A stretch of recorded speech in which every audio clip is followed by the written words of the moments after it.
Thank you, and thank you all for joining. This is the latest seminar in the NAUI webinar series. This one's going to be part of the modeling and simulation focus of the portion of the webinar series. We've got a set of these webinars that are focused on that.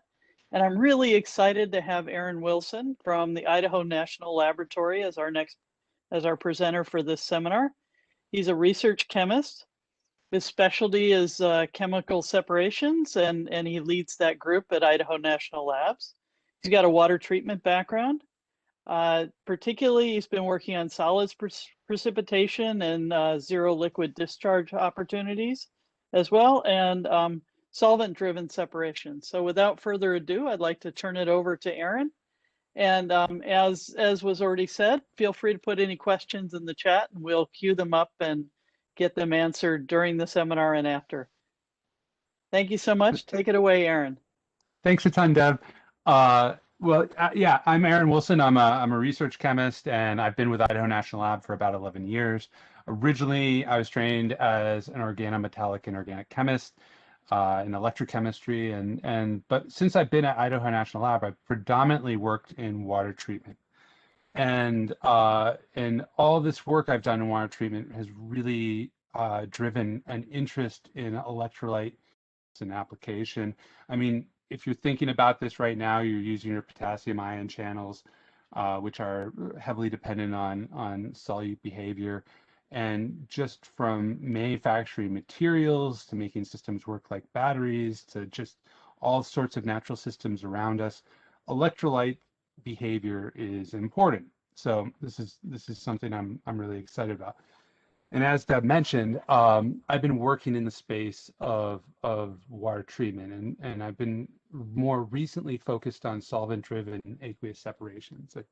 And so these can be divided into two major categories. The first is solvent-driven fractional precipitation. And in this process on the top here, you have an organic that dissolves into some sort of concentrate and drives a salt normally to precipitate out as a solid. Oh, great. Okay.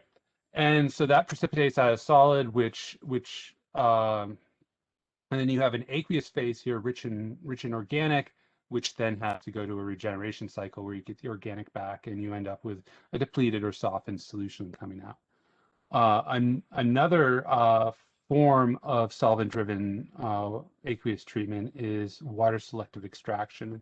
A lot of people are familiar with solvent extraction, where you use ligands to pull ions from an aqueous phase into an organic phase. This is similar, but different. You have an organic phase that comes in, and you have water selectively go into the organic phase, which concentrates the aqueous phase to some point where it's separated, or you actually generate solids, which are separated in a ZLD process. The organic phase is then water rich, and it goes again to a organic aqueous separation process, and you get purified water out of this process. And this can be applied to zero liquid discharge and material drying. So let's see here. Okay, and so like I said, the area that we're interested in is the area that's challenging for most water treatments, which is the solid liquid equilibrium boundary. And that includes sparingly soluble salts with softening and highly soluble salts with ZLD. And more recently, we found that a lot of this experience we're gaining in kind of the water treatment space also has application to the hydrometallurgical space. We recently joined the Critical Materials Institute. I was able to bring on a postdoc, Caleb Stetson, a couple actually in Heon Lee. And this is work done by Caleb, in which we've taken collaborators at Ames Laboratory, the DOE Ames, not the NASA Ames, supplied us with cobalt samarium magnet leachate.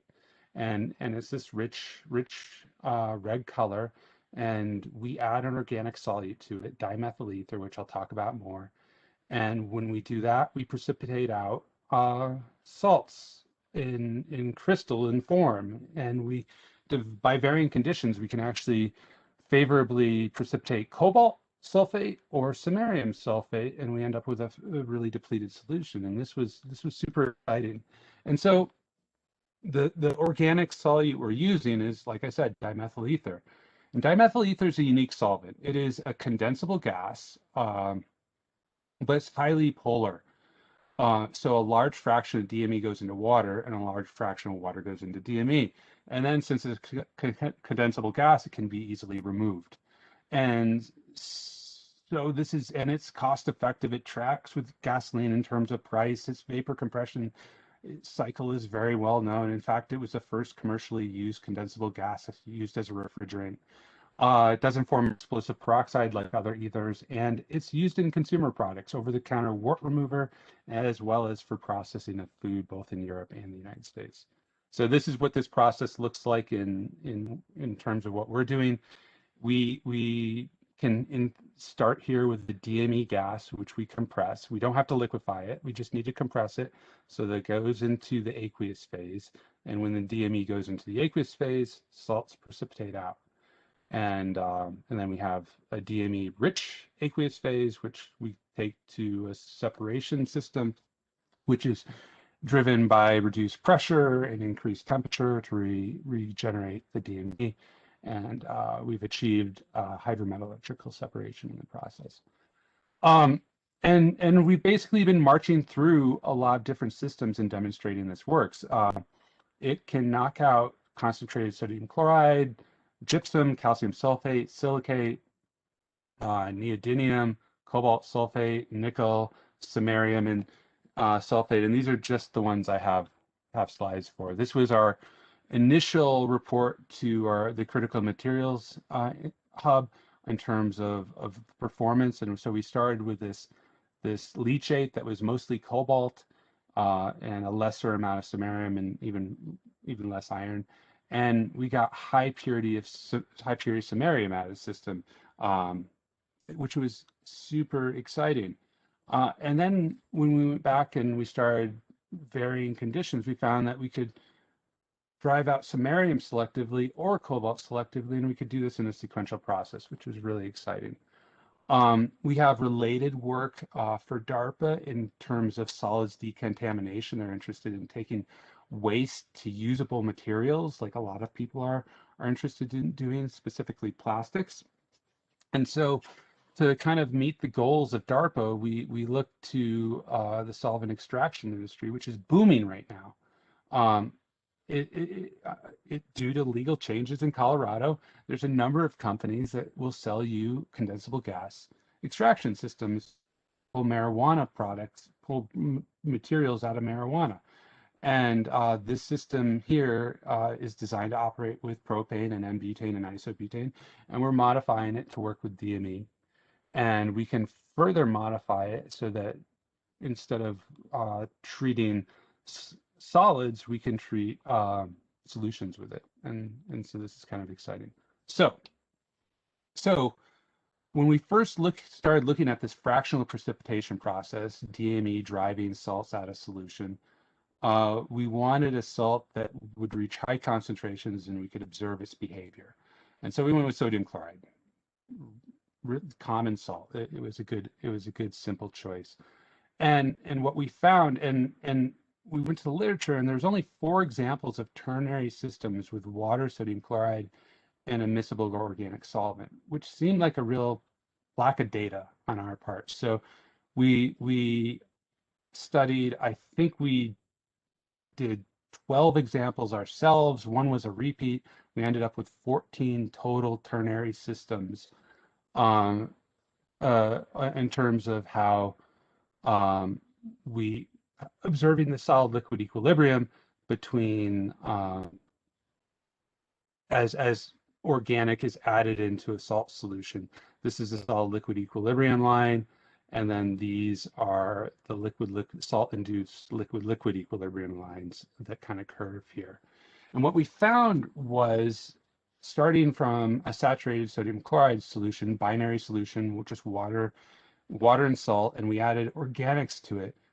If we counted the salt as hydrated, we got a 1-to-1 displacement of that salt for every organic we added. which was really exciting because salt at high concentrations near saturation is supposed to be highly non-ideal. Organics at highly dilute conditions are highly non-ideal. And we're seeing molar behavior here, one-to-one molar behavior here. And it's certainly not driven by dielectrics. And I won't go through that in detail, but it just doesn't match up. And this displacement is pretty much regardless of which organic solvent you throw at it. So what is going on here? So go to the literature. I'm really interested in finding like the raw data on electrolyte behavior. So I go to this. One of the things I do is go to this paper that pulls data from Robinson Stokes, and they're like, I'd love to see the 1,1 salt, the 2,1 salt, the 1,2 salt, and the 2,2 salt all plotted together. And actually, I'd rather see their activity of these solutions rather than the theoretically modified versions of activity coefficient and osmotic coefficient. So I prefer just straight solution activity, get closer to the raw data. Except I realized quickly that there's no barrier-free electronic repository of this stuff. And then COVID hit. And so what we decided to do was to actually create a database that is barrier-free. And we compiled more than 500 binary data sets of vapor-liquid equilibrium data from over 100 references. And we put this into a database. Anybody can access. This link is live. We actually are still getting the last few bits of data transferred over. We had a cyber attack at INL, and our DMZ, which is something to do with your web interface, apparently, slowed us down for a little bit. But we're getting back on track, and this is all out there. You can pull the data into graphs if you like. It's really easy to search, really natural search function.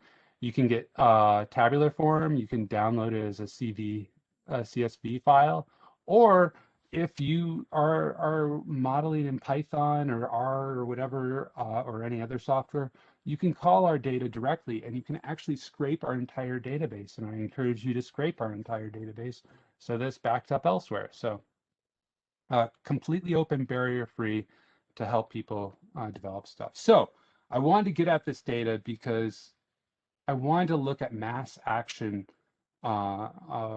phenomenon in electrolytes, namely two main things I wanted to look at, and that is ion pairing, which is well demonstrated in terms of electrochemistry as well as spectroscopy and other techniques, and then solute solvation, which we know is important to a lot of solute properties, including diffusion and and rejection from membranes and a range of other things where hydrodynamic radius is a real driver. And why these aren't considered an electrolyte theory is it. I'll avoid that. Anyway, anyways, the types of solvation we are considering are not just coordination. So you have the classic Lewis acid donation of water or some other solvent to a cation. This is coordination chemistry. This is inorganic chemistry. You also have hydrogen bonding between water and anions, but we would also include clathrate formation, caging formation, basically the surface of water around a material that is highly unlike water, and the key boundary, the key determining factor here is that solute energy changed significantly from the bulk solute, and is the lifetime of that system in terms of colligative properties sufficient for that to matter. And so we thought that these mass action phenomena could explain two of the deviations we see in solute behavior. And so, like I said, I wanted to go straight to solvent activity. So AA is solvent activity, 1 minus AA is a solvent activity residual, and that should be linear to the solute concentration for an ideal Raoult system. If if you get a negative deviation, that you have less solute than you'd expect, and that can be explained through ion pairing. If you have a positive deviation from this behavior, that implies you have more solute, and that could be explained through hydration when waters are taken from the bulk and partitioned into the solute. And so those were two theories. Ion pairing is super easy to model for 1,1 and 2,2 salts, extremely easy. Asymmetric salts are a little bit harder, but not hard. And this is very similar to what people do to model polyacids and whatnot. It's extremely reasonable to do. We make undergraduates do this sort of thing all the time. So if we go back to uranyl sulfate is very well known not to be fully ionized. So let's fully ion pair it. And as soon as we fully ion pair it, we've lost all the negative deviation. And so it's starting to look better. And then we can factor in hydration, at which point you get a really good match with Raoult's behavior. Now, this full ion pairing isn't quite right. There's the literature values for the actual ion pairing value, which is shown here. It's concentration dependent. It's a second order equilibrium. And once you do that, you have to adjust the degree of hydration to get this linear behavior by 0.2 of a value. But this is starting to look really interesting. And so then the question is, how would you model hydration, solvation? It's well known that as concentrations increase, solutes have decreasing amounts of solvation. You can find this in the literature in a variety of different places. It can be found including neutron and diffraction and behavior and whatnot.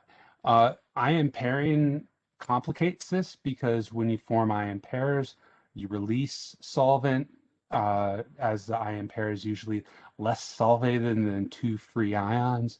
There's also changing threshold in terms of what's considered bulk solution and solvate solvents. The energy of the water changes a lot between a water with an activity of 1 and water with the activity of 0.1, like you'd find in saturated lithium chloride.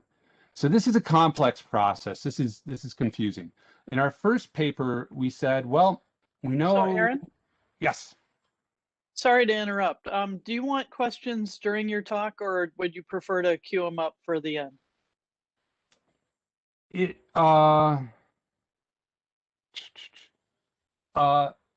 Maybe the end. Okay. Yeah, let's do the end. I can flip back and forth up through my slides pretty well. So if we were in a room, I'd definitely take them as we went. But here, I don't know if I'm fully comfortable with that. Anyways, so in our initial pass at this, we said, okay, what if the hydration linearly declines with the solute concentration, which actually gave us a mathematical fit of the data. However, we want a mechanistic fit as well as a mathematical fit. And so that pushed us to look at the actual equilibriums involved in hydration. I've got two of them down here, two different frameworks. One is a solute reference framework, so the concentration of the solute, this is defined by the concentration of the solute, has some degree of hydration, and then a water can dissociate just like a proton would dissociate from a polyacid. And then you could also do this in terms of the solvent concentration, water's concentration in its different states, and this might be more appropriate for kind of the caging behavior. And these two equilibriums are highly related. They differ by n minus 1 over n, and these aren't actually the equilibrium we care about, and so we'll be caring about n minus a value over n as a approach n. So these actually become the same value. So getting to that what I was just talking about, we can start with some theoretical level of hydration of N, and then we can start dissociating sequentially to the point where we're going to N minus M. If you combine all of these equilibriums, all the intermediates cancel out, leaving you with the hydration of N and N minus M to the concentration of water taken to a power of M. We can combine these equilibrium constants into a composite. These flip sides as you move them on to the other side of the equation, and then you can move the equilibrium constant on the other side. But if we're talking about a system where the solute is at equilibrium, the degree of solvation of the solute is going to be equivalent. So N minus M is actually approaching N.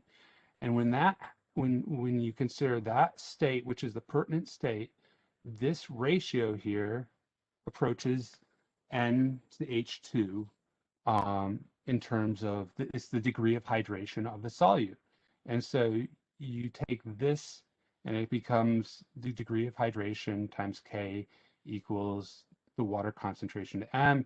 You move K from the dissociation constant over to the other side, it becomes the dissociation constant.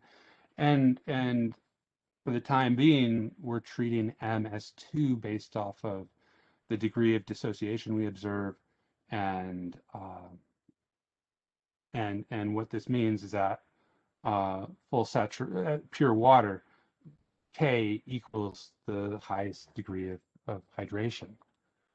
What's this look like applied to something? Sodium, we have sodium hydroxide here. If we start adding in hydration to this according to this equilibrium value, and so what we have here is we've got the sodium hydroxide ionized concentration up here. We've got the water concentration down here in mole fraction. We've got the sodium hydroxide concentration there.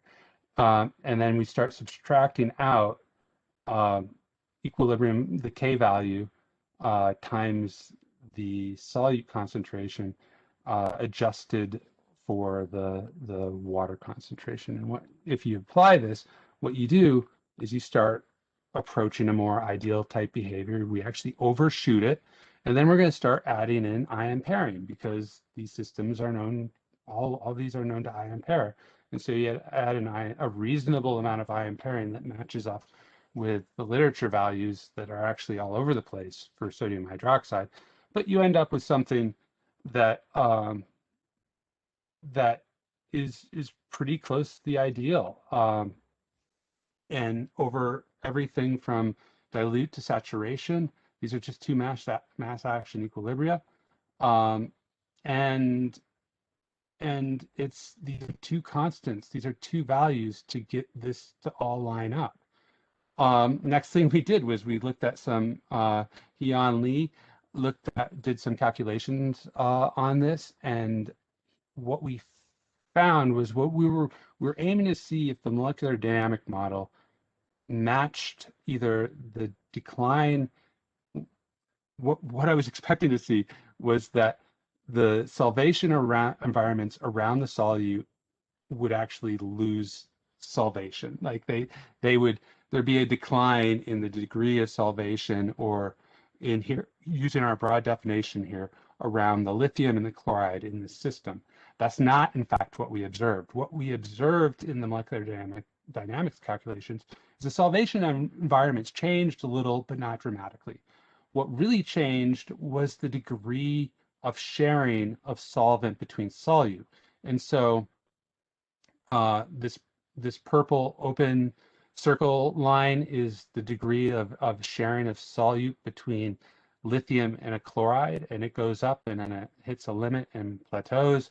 And then this green open circles, the solvent shared between chlorides, 2 chlorides, and then gray is between 3 chlorides, and black is between 4 chlorides. And these go to very high concentrations, and so this is basically joint solvation. And this is really interesting, because this really becomes relevant when you start thinking about what it would be like to model multi-components with this model, knowing that it is dissociation or solute sharing matters in terms of how you model mixed electrolyte systems. But luckily, the model I just showed you is valid for both when you're talking about the binary system and the VLE data. Both systems can be modeled in the exact same way, regardless of one or which is the mechanism, given that both mechanisms are possible. But it seems quantitatively this is the dominant, joint solvation is the dominant mechanism.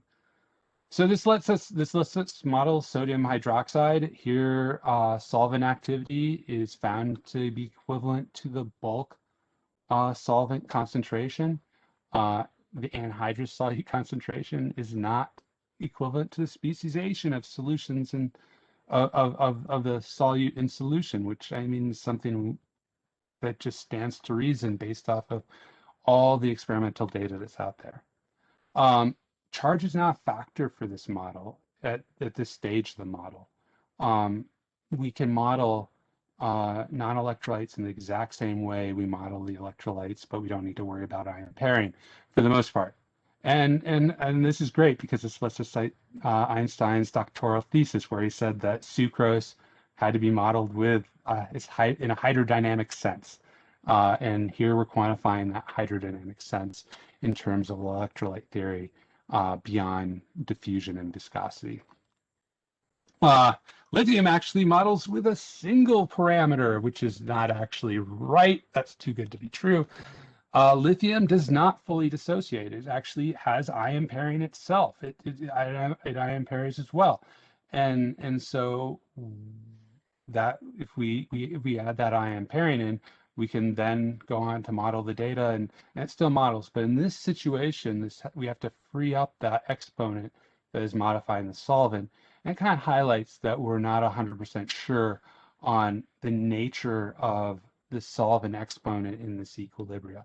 Is it 2? Is it around 2? How do we model it? But if we have all three variables, the exponent, the hydration equilibrium, and the ion pairing equilibrium, if those are all free, it's too many degrees of freedom, and we don't get convergence. But if we limit it to 2 of those values, we get extremely good convergence in terms of looking at the variable space for these systems. Like they are, one's increasing solute, effectively increasing solute concentration, one's decreasing solute concentration. So there's a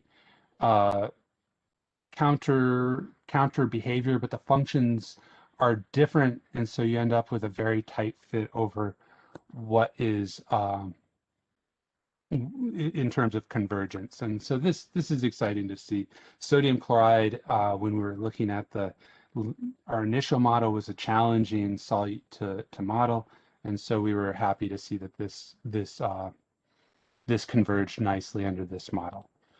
And so that's what we have here. So we've just taken ion pairing. We're applying ion pairing, which reduces the amount of solute of modeled solute, and then we're adding hydration, which increases the concentration. And so this is just the ion pairing element in yellow, and in green we have just the hydration element. You add those together and you end up with blue, which matches very closely to Raoul mixing. And so because this is a mechanistic model, it should integrate better with multi-scale models that need to go from not an engineering basis, not just a good fit, but an actual mechanistic basis, so that other phenomena can be brought in and considered, whether it's surfaces or whatever it happens to be.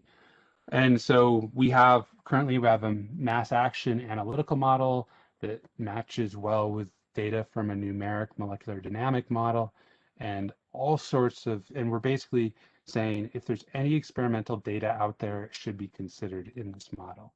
So back to our sodium chloride system. We're seeing this 1-to-1 displacement. If we apply this model that I just talked about to both solutes at the same time, what we end up seeing is not a 1-to-1 displacement, but a constant concentration of sodium chloride. So basically it's not displacing the sodium. The sodium chloride is being displaced to maintain concentration. And so this sort of graph is something that makes sense to me because I've looked at it quite a bit and considered it a lot, but it's actually really useful to look at this in terms of what it physically looks like. So if we take this as a two-dimensional projection of sodium chloride at saturation with ballpark correct numbers of water molecules to ions, and within an integer value, they are the correct values. And so we have solvated solutes, we have ion pairs, we've got shared solvent. These aren't all accurate. And then we've got bulk solvent with the blue halo. If we add some dimethyl ether to this, 2-dimethyl ether, which is actually a lot of dimethyl ether, what happens is the dimethyl ether sucks some of the bulk water up, which decreases the concentration of the bulk water, which means that solid has to precipitate out. That salt, as it precipitates out, releases water, which is also used to solvate the DME. So a fraction of the DME solvation is from the bulk, a fraction is from the solute that precipitates out, and this actually results in a so this is anhydrous data. This was our initial model, and this is the equilibrium hydration and ion pairing model, and we end up with this speciation model, and we end up with this really nice flat line, and then we end for the SLE boundary up here, and then we end up with this kind of wonky curve for the salt-induced liquid-liquid equilibrium, which is kind of where we're going now. And I'm going to fly through some stuff that it's more speculative, but solvent is often split into immiscible, partially immiscible, or fully miscible.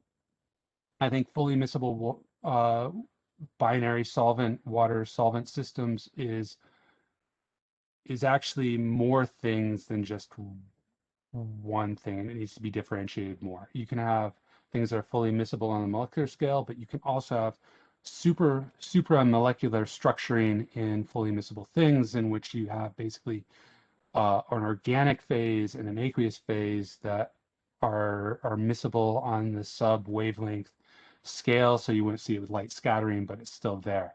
And experimentally, this is being demonstrated with diffusion studies and quenching studies and a variety of experimental studies, but I think this is something that's emerging.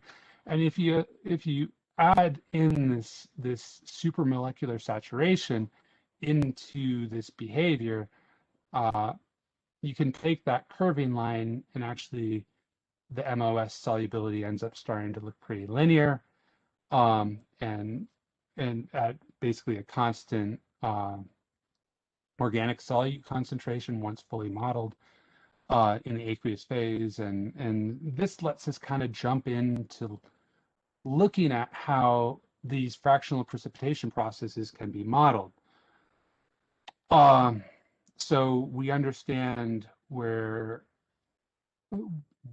the solute defines is basically the SLE boundary out to this invariant point between the solvent and the solute. Now with this solvent boundary here, we can just take other solutes like calcium sulfate and project them out and get some idea and start being able to predict their solubilities. We aren't there yet, but we're aiming to get there. And for the time being, we've got some kind of simple rules. Solutes close to saturation will precipitate in a fractional precipitation process. It's solvent-driven fractional precipitation solvent. Solutes with low saturation will preferentially precipitate, and solutes with high degrees of hydration will also preferentially precipitate. And that's informative. In terms of the water selective extraction, that's more understanding how this aqueous or this organic phase here varies in water composition with the aqueous phase. And so in terms of the salt concentration of the aqueous phase. And so we can take that last bit we were talking about previously and look at how adding salt to the aqueous phase affects the organic activity in the system. And so what you see here is as salt is added in, the activity of the DME goes down, or the organic goes down, and but then it ends up hitting a plateau, and that is what is observed with other experimental systems like this. And so again, we're still working through this, and so at the end of it, I'm just coming back to the model. So this meeting is about looking at modeling and simulation, and my interests in modeling um, electrolyte theory and solution theory, concentration behavior. And so what we have here is this really nice fit that is not the only mass action model out there. There's a few other mass action models out here, but this is the only one that is using ion pairing as a second order reaction. It's kind of interesting. The Van Hoff index, which we're all familiar with from like the origins of electrolyte theory, is not secondary. It's first order.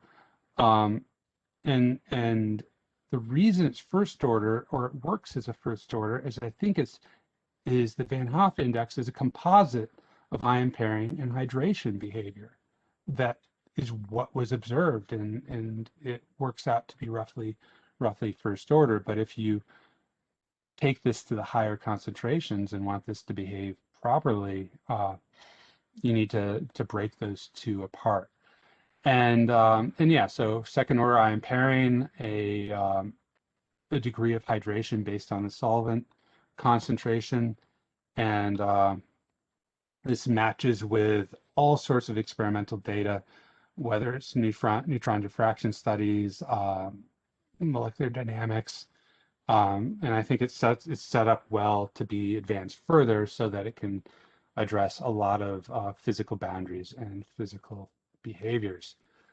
I've worked with a really great team in this space. The work I've shown is basically coming from two places.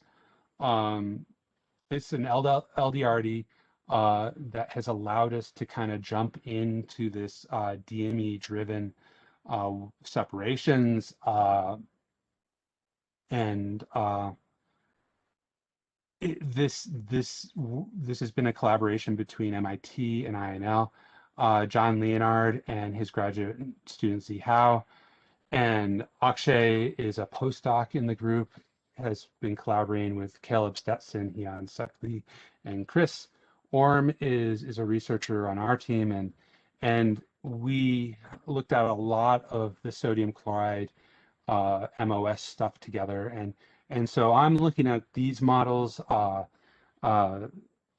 John and his team are looking at kind of more conventional models, and it's a really good collaboration there.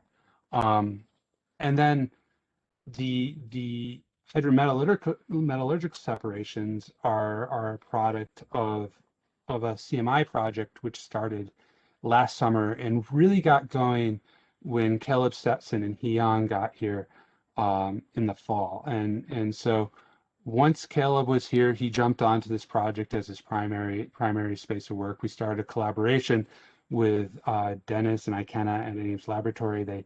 They were able to get us some leachates, and so we've been looking at leachates, at stripping solutions, and we've gotten these really great separations. And so that's what I had to share today. And I'd love to take questions.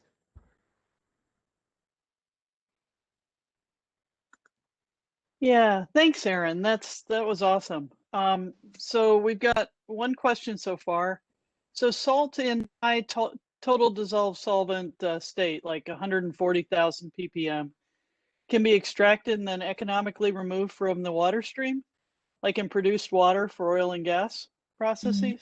So salt, Okay, so sodium chloride. So sodium chloride, so highly soluble salts are challenging for to do the fractional precipitation on them. In the case of sodium chloride, you're more looking at saturation limit, which is I'm pretty sure it's 260 TDS, 260K TDS. And what happens there is we can knock out, I believe, 35,000 TDS, which is like seawater, but it's just the very top end of saturated sodium chloride. There is actually a, there's patents on this. So Chevron, I'm not sure when it was, but it was decades ago, went after producing sodium chloride through this mechanism in a cost-effective manner. Now, the most important one of the most important things with doing these solvent-driven separations is you've got to recover the solvent. Our targets for solvent recovery are always 5 nines, so 99.999%. And if you start losing more solvent, it really cuts into the economics of the process. So complex answer. These solvent processes are definitely used to separate out some salts, or they at least have been explored in the past. I'm not exactly sure if and how they're applied in industry at this point. But if we let's see if we can't get back to the beginning. We look at these systems. DME can be used in this water selective extraction process. So we can send dry DME into this, and we can pull water out of these high saturation brines and just concentrate them up. And you can go ZLD. And then if there are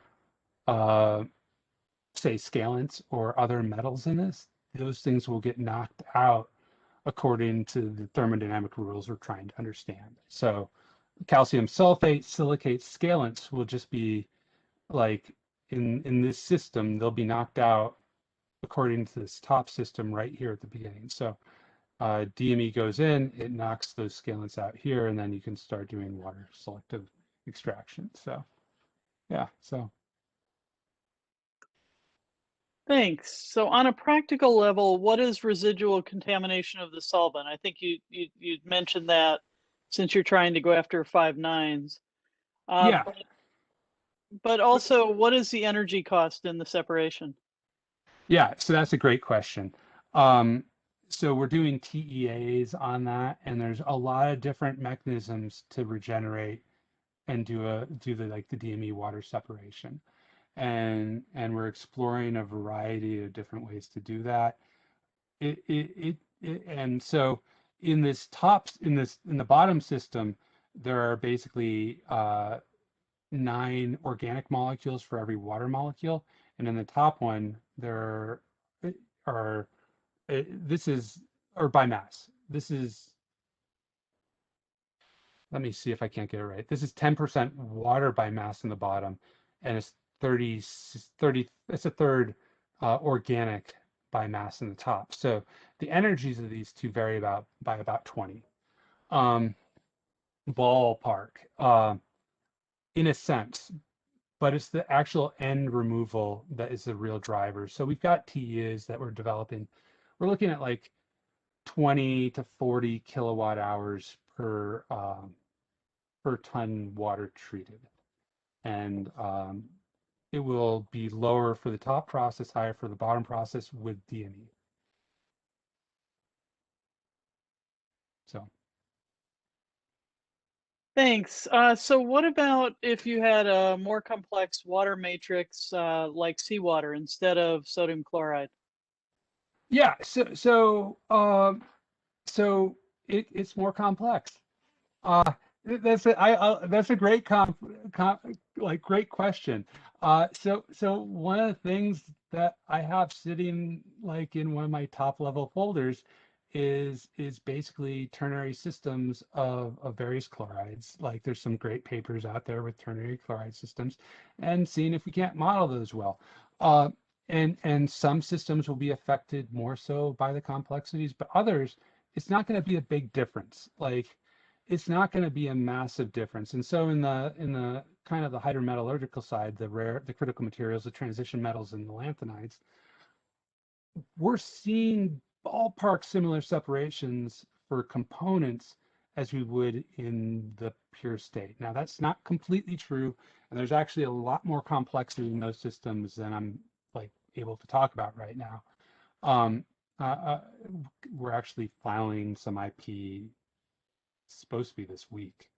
They're a little late on that. So, anyway, anyways, um, once that happens, I'll be able to talk about that side of it some more, though. It's super interesting, though. Okay, so 2,2 salts ion pair at a much higher levels. Can the conversion to 2,2 from 2,1 improve the amount of salts extracted? So, so that kind of that's a great question. So I imagine 2,2 and 1,1 salts both. When you look at precipitation, it's really the ion pairs that are driving precipitation. But when you do the equilibrium constant, really like the KSP, it doesn't matter if you're like that's just an intermediate state, so it kind of comes out in the wash. Um, it I guess it just ends up being the total solubility of the materials. Now, one thing that is related to that is we are modeling the hydration as assigned to every solute in the system, assuming full dissociation. So it's an assumption. We can't discriminate between the solvation of the ion pair, the solvation of the ion, the solvation of the cation. Now, one thing I didn't put up here, which I'm wishing I did, is a comparison, a periodic comparison of trends. And we actually see an increasing degree of hydration as we go from fluorine to iodide. So as you go to fluorine, chlorine, um, bromide, and iodide, your halide's getting bigger. And we see a larger degree of hydration as you go up. And that could be explained through greater dissociation, but that's not it. It doesn't match the data.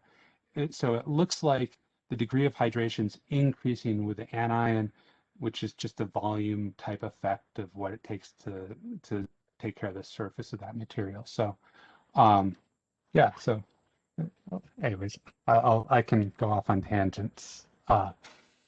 Um, Thanks. So have you looked at temperature swing solvent extraction? Temperature swing solvent extraction. Oh, no, so that's not, so ours is in a sense a temperature swing, but we vaporize our solvent in the process. But what you're talking about there is solvents. So we're looking at the bottom system where the solvents have different solubilities of water at different temperatures. And you could even go to the point where you have lower critical solution temperature type behaviors. There's some great, I know Yip at Columbia is doing some work in that space. And there's a couple other teams out there working that space, and they're doing some great work. And if you want to email me, I'll point you to them. But it's definitely interesting. For me, what I see as the challenge there is when you go to the systems that do this are heavier molecules. And if you're going for that 5-9s recovery, and these are equilibrium processes, you're going to end up with those materials in the purified water, and you're even going to end up with those materials in the solids. And you've got to recover that. And otherwise, it becomes more scientifically interesting than it is industrially interesting. So yeah, no. Thanks. So you've got some kudos on the IDTS as a terrific and long needed resource. I I see that, appreciate that. yeah, I see that it currently only contains data for binary systems. Are there plans to add ternary system data? So yeah, it's just a matter of resources. And I would be like, so like getting into the space was an experience in trying to learn how to plot ternary systems. And I gotta say, Akshay, former student of Manny Malik's, currently a postdoc with with John Leonard. His Python skills were what took us from like these terrible Excel mods into fairly decent uh, web presentations. So I would really love it if we could get a web-based ternary applet, and I don't know, it just takes resources. It's actually the database construction is so routine and streamlined. So with that, we have the paper associated with that database has been submitted. So that's submitted, and that should be appearing, and that'll be like our proxy for citing this stuff. And so yeah, I want to get ternary data in there. It's just a matter of getting a little bit of resources to pay the web developers and the database designer, and then Sulis to go out and collect, or like interns to go out and collect the data and get them data entered into the system. So yeah, no, I would love to make that happen. And even if I don't do it, but I drive like NIST to do it by embarrassing them, I mean, I'm thrilled to do that too. So yeah. Thanks so much. So in solvent-driven water selective extraction, can you substitute MVC by thermal energy? Solvent. So okay. So which at what point? So are we talking about the solvent recovery step here? I'm gonna look for this. See if I can't find it. Uh, I'm not seeing it in my. So Yeah, it's not in yours because yeah. they sent it directly to the host, but Can you I mean say I it can one more read it time? again. Yes, In please. solvent-driven water selective extraction, Yes. can you substitute MVC by thermal energy? Yeah. I'm going to interpret that, and please tell me if I'm wrong, as the solvent recovery step, like how you're driving that, I think. And if that's the proper interpretation, I this is a heat pump. There's like a million ways to do a, like a solvent recovery step, a distillation process, a refrigeration cycle. Like there's a lot of different ways to drive this, and and we're looking at a lot of them for our system, and I'm sure it's going to vary between what solvent someone's using in these processes. So yeah, I that's definitely a possibility if I interpreted the question correctly. Thanks. And I'll apologize. I mean, I'm reading these questions off. Thank you to the audience for such great questions. We do highly recommend that you reach out to Aaron if you have additional questions that you'd like answered, or Leon for your question if we didn't get it right. Please feel free to reach out to Aaron. Aaron, do you have your email address on a slide so we can put I that do up? not. I do not, Okay. in fact. I maybe no. I take that back. No, I actually don't. It's aaron.wilson@inl.gov. Okay, So that's easy enough. So I, aaron.wilson@inl.gov. yeah, I'll Uh, type it in down here. yeah, I was going to just do that. Make sure you set your send to everyone Okay. so that it goes out. Yeah. So thank you so much, Aaron. This has been fantastic seminar. Learned a lot of chemistry with this, and a lot about what you can do in terms of precipitates. And I'm sure you'll get lots more questions, but we really appreciate you coming and giving this seminar. Yeah. No. I totally appreciate it, and I really appreciate the questions, and I realize that I'm not presenting a conventional theory here, and I realized I skipped out on kind of comparing it and contrasting it with electrostatic theory, which I'm well aware of, and I didn't want to start with a criticism of electrostatic theory. So I want to present the value of this approach, and then maybe somewhere along the lines we can do a compare and contrast. So so but I would love to hear from everyone with a really rigorous grounding in that field.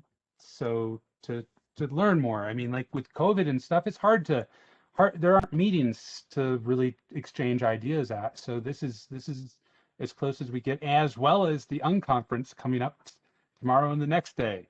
Yeah, please reach out. I would love to talk offline, and I'm perfectly happy to be told that like I'm doing it completely wrong. So yeah. Thanks, Aaron.